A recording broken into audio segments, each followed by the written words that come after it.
నమస్కారం city news కి స్వాగతం ముందుగా ముఖ్యాంశాలు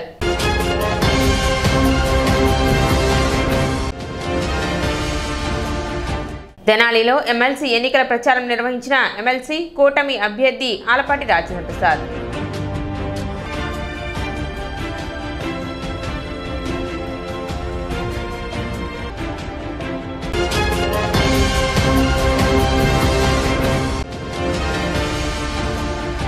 ఎమ్మెల్సీగా ఆలపాటి రాజేంద్ర ప్రసాద్ విజయాన్ని కాంక్షిస్తూ పట్టణంలో ముమ్మర ప్రచారాన్ని నిర్వహిస్తున్న టీడీపీ నేతలు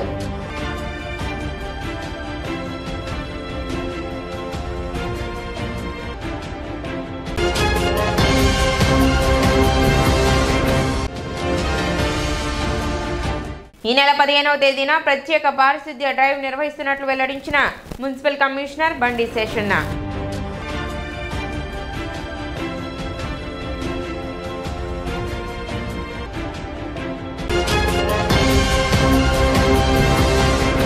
తెనాలిలో ఎమ్మెల్సీ ఎన్నికల ప్రచారంలో గురువారం మాజీ మంత్రి ఎమ్మెల్సీ కూటమి అభ్యర్థి ఆలపాటి రాజేంద్ర ప్రసాద్ పాల్గొన్నారు. ముందుగా ఎల్ఐసి కార్యాలయంలో సమావేశం అయి అనంతరం చిన్నావూరు పార్కు, చెంచుపేట ఇండోర్ స్టేడియం, రజకపేటలోని చాకలి ఐలమ్మ పార్కులో పట్టభద్రులను కలిసి తన విజయానికి తోడ్పాటు అందించాలని కోరారు.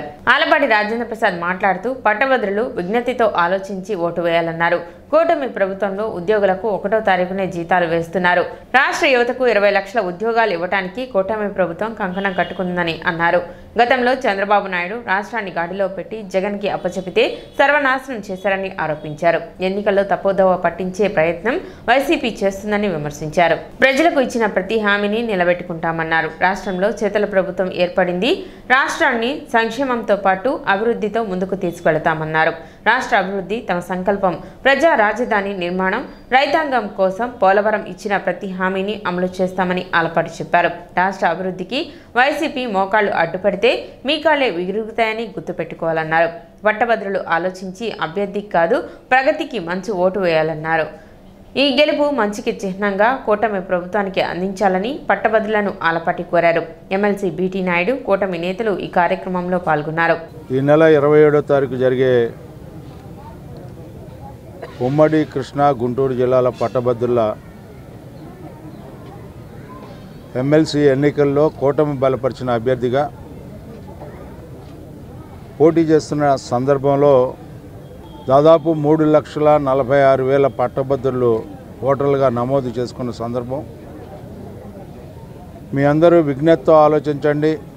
గత 7 మాసాల క్రితం ఏ రకంగా మీరు ఘనమైన చారిత్రాత్మకమైనటువంటి తీర్పు ద్వారా కూటమి ప్రభుత్వం ఏర్పాటుకి కారణభూతులయ్యారో, ఏర్పరిచిన తర్వాత 8 నెలల కాలంలో అస్తవ్యస్తమైనటువంటి ఈ సమాజాన్ని, అవినీతి మయమైపోయినటువంటి ఈ సమాజాన్ని, యావత్ ప్రజానీకం అతాకుతలమైపోయి అగ్నిగుండంగా మారినటువంటి రాష్ట్ర ప్రజల్ని, పారిపోయిన పరిశ్రమల్ని,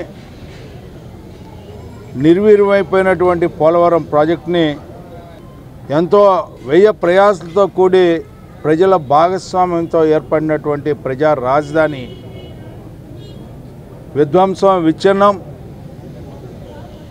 వీటిలన్నింటినీ కూడా తిరిగి తీసుకురావడానికి ఏ రకమైనటువంటి ప్రయత్నం కేంద్రం యొక్క సహాయంతో,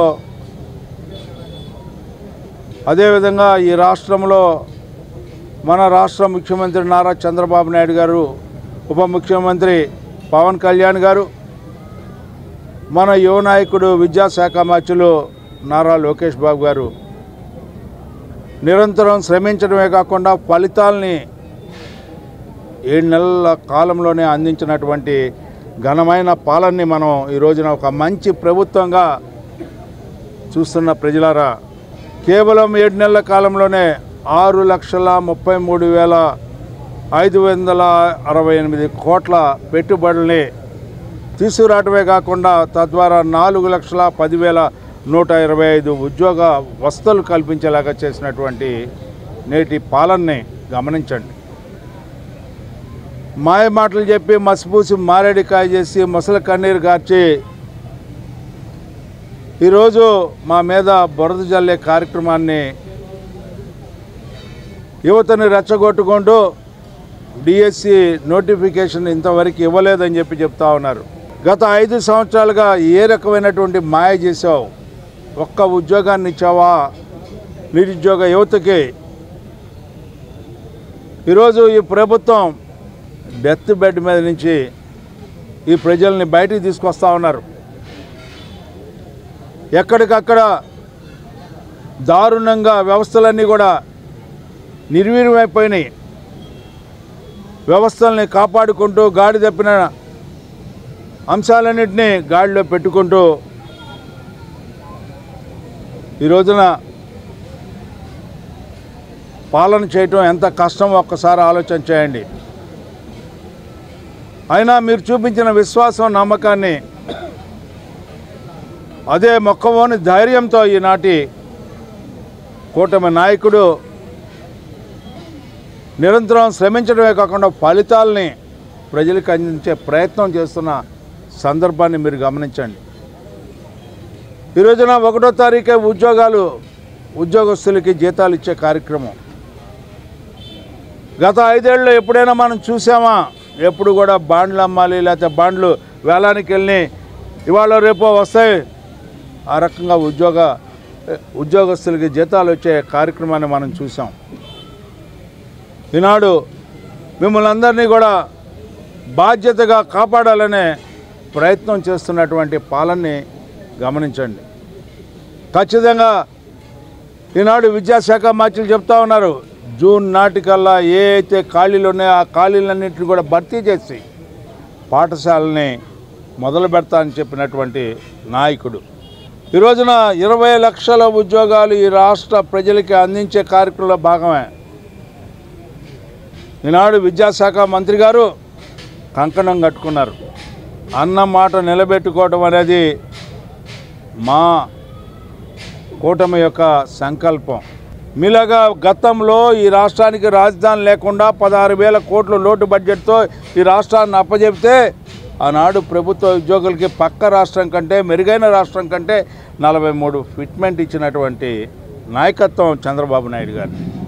మంచి ప్రభుత్వానికి ఈ రోజున మీరు పట్టం కట్టాలని, ఆ నేపథ్యంలో నేను ఒక వ్యక్తిగా, సుదీర్ఘ రాజకీయ అనుభవం ఉన్నటువంటి వ్యక్తిగా మీ ముందుకు వచ్చి మీ ఆశీస్సుల్ని, సహాయాన్ని, సహకారాన్ని కోరుతున్న సందర్భంలో నేను ఏదైతే విజ్ఞప్తి చేశాను దానికంటే ఒక అడుగు ప్రజలారా, మీ అందరూ కూడా, పట్టభద్రులారా, మీ అందరూ కూడా ఒక అడుగు ముందుకు వేసి ఆలోచించి మంచి ప్రభుత్వాన్ని గెలిపించుకోవాలి, ప్రగతికి ఓటేయాలి అనే భావంతో ఈ విజయాన్ని ఒక సందేశంగా, సంకేతంగా ఈ రోజున ఈ సమాజానికి అందించమని చెప్పి కోరుకుంటూ, ఎన్డీఏ అభ్యర్థి ఎమ్మెల్సీ ఎన్నికల సందర్భంగా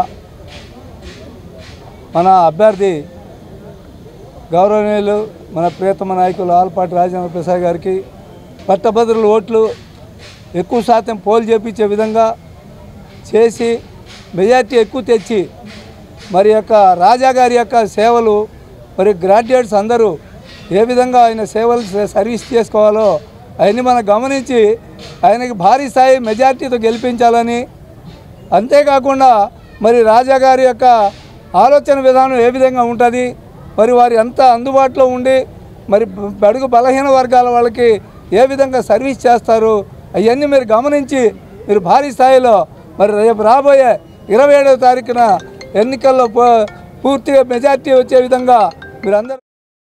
నారా చంద్రబాబు నాయుడు గారు ముఖ్యమంత్రి అయ్యారు. అయిన వెంటనే మాట ప్రకారం ఎవరైతే ఉద్యోగుల వాళ్ళందరూ ఉన్నారో ఖచ్చితంగా ఓటుతో మీ అందరి జీతం తీసుకుంటున్నారు. ఎవరైతే నిరుద్యోగులు ఉన్నారో త్వరలో మెగా డిఎస్ రాబోతుంది. 20 లక్షల ఉద్యోగాలతో త్వరలోనే మీరు చూడబోతున్నారు. ఈ విధంగా విద్య, ఉద్యోగ, ఉపాధ్యాయ అన్ని ఏ రంగాలు ఉన్నాయో అన్ని వర్గాలని మరి 75 సంవత్సరాలు కూడా వయసు లెక్క చేయకుండా ఈరోజు మీ అందరి కోసం రాత్రి పగలు కష్టపడుతున్నాడు.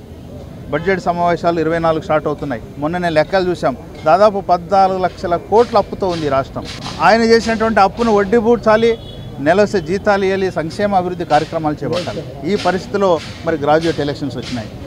మీ అందరికీ తెలుసు, గౌరవనీయులు పెద్దలు అన్నగారు ఆలపాటి రాజేంద్ర అన్నగారు అంటే ఒక బ్రాండ్, ఒక మంచి మనిషి. ఎవరైనా మంచి అనే ఒక పదాన్ని తీసుకుంటే మనకు కనపడే గొప్ప వ్యక్తి ఆలపాటి రాజన్న గారు. మరి అన్నగారికి తెలుగుదేశం పార్టీ ఎన్డీఏ కూటమి అభ్యర్థిగా మరి గ్రాడ్యుయేట్ ఎమ్మెల్సీగా ఎలక్షన్ పోటీ చేయమంటే ఏం ఆలోచన చేయకుండా దాదాపు అక్టోబర్ 3 నెలల నుంచి గ్రాడ్యుయేట్లు బాగు చేయాలి, ఉద్యోగులకి బాగు చేయాలి, నిరుద్యోగులందరూ బాగుపరచాలనే ఉద్దేశంతో ఆయన నిరంతరం ఇది మూడో టైం మీ దగ్గరకు వచ్చాడు. మరి ఎలక్షన్ అంకం దగ్గర పడింది. ఈ నెల 27వ తారీఖు నాడు జరగబోయే గ్రాడ్యుయేట్ ఎలక్షన్లో మాజీ మంత్రివర్యులు, పెద్దలు, గౌరవనీయులు, ఒక మంచి మనిషి మీ అందరికీ నిత్యం అందుబాటులో ఉంటూ అన్ని రకాలుగా సహాయపడే మంచి మనిషికి మీరందరూ కూడా మీ పవిత్రమైనటువంటి ఓటు ఎన్డీఏ కూటమి అభ్యర్థి అయినటువంటి ఆలపాటి రాజేంద్ర గారికి వేయించి అఖండమైనటువంటి మెజార్టీతో గెలిపించమని మీ అందరినీ చేతులెత్తి వేడుకుంటున్నాను. పౌష్టికాహారంపై పూర్తి అవగాహనతో పాటు అంగన్వాడీ కేంద్రాల్లో ప్రీ స్కూల్, నాన్ ఫార్మల్ విద్యా నాణ్యతను మెరుగుపరచడమే లక్ష్యంగా మహిళా మరియు శిశు సంక్షేమ శాఖ ఆధ్వర్యంలో పోషణ్ బి పడాయి బి శిక్షణా కార్యక్రమం నిర్వహించడం జరుగుతుందని ICDS project coordinator doctor Sunitha తెలిపారు. ఈ సందర్భంగా ఆమె మాట్లాడుతూ తెనాలి, కొల్లిపురం మండలాలకు సంబంధించి 200 మంది అంగన్వాడీ కార్యకర్తలకు 3 రోజుల పాటు శిక్షణా కార్యక్రమం నిర్వహించడం జరుగుతుందని తెలిపారు. గురువారం నుండి శనివారం వరకు జరిగే training programme Marispeta Nallamothu Chenchuramanaidu municipal high school మరియు కొత్తపేట రావి సాంబయ్య మున్సిపల్ బాలుర ఉన్నత పాఠశాల, కొలకలూరు జెడ్పీ హై స్కూల్, మున్నంగిలో నిర్వహించడం జరుగుతుందన్నారు. బాల్య సంరక్షణ, అభివృద్ధి మరియు విద్యను సమగ్రంగా సెషన్ వారీగా ఐఎఫ్బి ప్యానెల్స్ ఉపయోగించి శిక్షణ ఇవ్వడం జరుగుతుందన్నారు. ఈసీసీఈ పాఠ్యాంశాలు మరియు బోధనా విధానాలపై ప్రాథమిక అవగాహనతో అంగన్వాడీ కార్యకర్తల సామర్థ్యాలను అభివృద్ధి చేయడం మరియు సూక్ష్మ పోషక లోపాలు సహా పోషకాహారంపై అంగన్వాడీ కార్యకర్తల అవగాహనను బలోపేతం చేయడం జరుగుతుందన్నారు. శిక్షణా కార్యక్రమంలో ICDS supervisors K Soujanyasri, Y Nagamani మరియు అంగన్వాడీ కార్యకర్తలు పాల్గొన్నారు.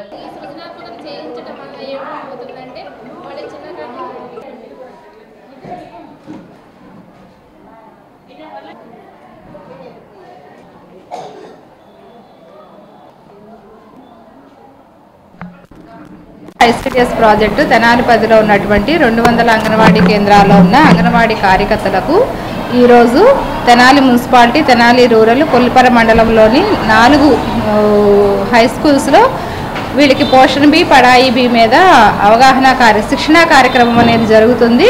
ఈ పోషణ్ బి పడాయి బి వల్ల ఉపయోగం ఏంటి, నవచేతన అట్లానే ఆధార్శిల అంగన్వాడీ కేంద్రంలో పిల్లల్ని ఎట్లా ఇంకా డెవలప్మెంట్ అనేది చేయాలనే దాని మీద ఈ శిక్షణా కార్యక్రమం అనేది 3 రోజులు జరుగుతుంది. ఈ రోజు నుంచి 15వ తేదీ వరకు. ఇది ముఖ్యంగా ఏంటంటే పిల్లల్లో 0 నుంచి 6 సంవత్సరాల లోపు బ్రెయిన్ డెవలప్మెంట్ అనేది 85% జరుగుతుంది. కాబట్టి ఎక్కువ శ్రద్ధ ఎలా వహించాలి అన్న దాని మీద ఈ శిక్షణ అనేది నిర్వహిస్తున్నాము. All India Alan Tilak Shito Ryu karate state master black 3 dan belt holder Bapatla Erra Nageswararao గురువారం తెనాలి విచ్చేశారు. ఆయన దగ్గర విద్యను అభ్యసించిన శిష్యులు దార రామకృష్ణ ఆయన ఆశీర్వచనం తీసుకొని చిరు సన్మానం చేశారు. నాగేశ్వరరావు 100 మంది విద్యార్థులకు శిక్షణ ఇచ్చి ఎన్నో టోర్నమెంట్లు కండక్ట్ చేసి 1983 నుండి ప్రస్తుతం ప్రకాశం జిల్లా, గుంటూరు జిల్లా, పలు జిల్లాలలో శిక్షణ ఇస్తూ ప్రతి ఒక్కరిని ఆరోగ్యవంతంగా ఉండేలా తీర్చిదిద్దుతున్నారు.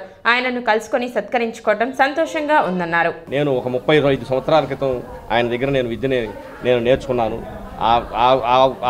ఇన్ని రోజులకు కూడా మమ్మల్ని మర్చిపోకుండా మా శిష్యులు ఇక్కడ ఉన్నారని చెప్పని మమ్మల్ని గుర్తుపెట్టుకుని మాకు కబురు చేస్తే మేము అనుకోకుండా కలిసిన ఈ భగవంతుడు మమ్మల్ని కలపడం అనేది నిజంగా అది దైవేద్యగానే నేను భావిస్తున్నాను.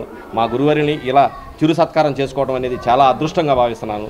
ఎందుకంటే అసలు ఆయనకి ఇట్లాంటి ఇష్టం లేదు, ఏ రోజు కూడా కెమెరా ముందుకు రాలేదు ఆయన. కానీ నా కోసం అని చెప్పని ఈరోజు నా చిన్న చిరుకోరికని నాకు అంగీకరించినందుకు ముందుగా నేను మా నాగేశ్వరరావు గారికి, మా గురువు గారికి నేను ధన్యవాదాలు తెలియజేసుకుంటాను. ఆల్ ఇండియా షిటోరియో అలాన్ తిలక్ షిటోరియో కరాటే అనేది ఒక 50 సంవత్సరాల నుంచి అలుపెరగంగా గుంటూరు, ప్రకాశం, ఆంధ్రప్రదేశ్ రాష్ట్రం మొత్తం కూడా ఉమ్మడి ఆంధ్రప్రదేశ్లో కూడా ఎన్నో అహర్నిశలు శ్రమించు ఎన్నో టోర్నమెంట్లని ఆయన ఏర్పాటు చేసి ఎంతోమంది విద్యల్ని కొన్ని వందలాది వేలాది మంది విద్యార్థులను తయారు చేసి అన్ని రంగాల్లోకి, పోలీస్ రంగంలో కానీ ఇటు మిలిటరీలో కానీ అన్ని దేహదారుఢ్య రంగాల్లో అన్నింటిలో కూడా ఆయన ట్రైనింగ్ చేసి ఎంతోమందికి విద్యా అవకాశాల నుంచి అట్లాగే ఉద్యోగ అవకాశాలు కల్పించి ఎంతోమందిని తయారు చేసి ఈ రోజుకి కూడా దాన్ని కరాటే ఇన్స్టిట్యూషన్ ఈ రోజుకి కూడా అహర్నిశలు ఆయన శ్రమిస్తూ ఆయన ఈ వయసులో కూడా శ్రమిస్తూ దాన్ని ఇంకా విద్యార్థులను తయారు చేస్తూ ఈ దేశానికి కావాల్సినటువంటి నిస్వార్థంగా ఉండేటువంటి స్వార్థపరులను కాకుండా దేశాభివృద్ధి కోసం దేశానికి ఉపయోగపడేటువంటి సైనికుల్లాగా మలాన్ తిలక్ షిటోరియా కరాటే ద్వారా విద్యార్థులను తయారు చేస్తున్నారు. అదే మాస్టారు నేనున్నాను, మా హీరో సార్ మీరు, నేను మిమ్మల్ని మర్చిపోలేదని వెంటనే మీరు తప్పనిసరిగా నేను వస్తాను మిమ్మల్ని కలుసుకోవాలని వాళ్ళు కలవటం జరిగింది. నా కరాటే ఫీల్డ్లో 2007లో ఆంధ్రాకి 2000లో ఫస్ట్ గోల్డ్ మెడలిస్ట్ సౌత్ ఇండియాలోనే నా శిష్యుడు అవటం కీర్తన్ అనే అతను సౌత్ ఇండియాలో గోల్డ్ మెడలిస్ట్ కొన్న తర్వాత నేను కరాటే మాస్టర్ నాగేశ్వరరావు అంటే దాదాపు ఆంధ్ర తెలంగాణలో మరి కీర్తన్ వాళ్ళ మాస్టర్ అనేది ఒక గుర్తింపు వచ్చింది. అట్లనే నాకు కూడా నా శిష్యులు నేషనల్ ఛాంపియన్స్ అయ్యారు. 2007 నాకు 5-6 శిష్యులు గోల్డ్ మెడలిస్టులు ఉన్నారు. ఆ తర్వాత నేను వెటరన్ ఛాంపియన్ అయ్యాను కొన్నాళ్ళు, తెలంగాణ అది చెన్నైలో అనుకుంటాను, చెన్నైలో ఒకసారి. అందుకని దాదాపు చాలామంది నేషనల్ ఛాంపియన్స్ని తయారు చేసినటువంటి ఒక ఘనత నాకు ఆ రోజుల్లో భగవంతుడు ఇచ్చిన అదృష్టం. నాదేమీ లేదు, నేను ప్రాక్టీస్ చేయడానికి భూమాతను నమ్ముకున్నాను. అట్లనే ధర్మాన్ని నమ్ముకొని ముందుకెళ్తున్నప్పుడు నాకు దైవం తోడయ్యి మరి ఇవాళ ఆంధ్రప్రదేశ్లో గోల్డ్ మెడలిస్ట్ని తయారు చేసే అవకాశం నాకు కాదు, అది భగవంతుడికే చెందాలని నేను కోరుకుంటున్నాను. అట్లనే ధర్మాన్ని ప్రక్కన పెట్టి ఏదైనా చేస్తే దాని ఫలితం వేరుగా ఉంటుంది. అట్లనే ధర్మంతో ఉంటే మా రామకృష్ణ ఇక ముందు చాలా అభివృద్ధితో, తర్వాత అట్లానే ఇక్కడ ప్రజలకు సేవ చేస్తూ ధర్మాన్ని మర్చిపోకుండా మంచి పేరు తెచ్చుకుంటాడని ఆశిస్తూ ఇవాళ ఒక కరాటే మాస్టర్కి కాకుండా ఒక నాకు స్నేహితుడుగా, ఆప్తీయుడుగా, ఆత్మబంధువుడుగా నాకు ఎందుకో అతను నా హీరో సార్ మీరని నన్ను ఇక్కడ పిలిచి కాస్త ఈ సన్మానం ఇట్లా గార్లెండ్ చేశాడు. ఇప్పుడు ఒక చిన్న విరామం.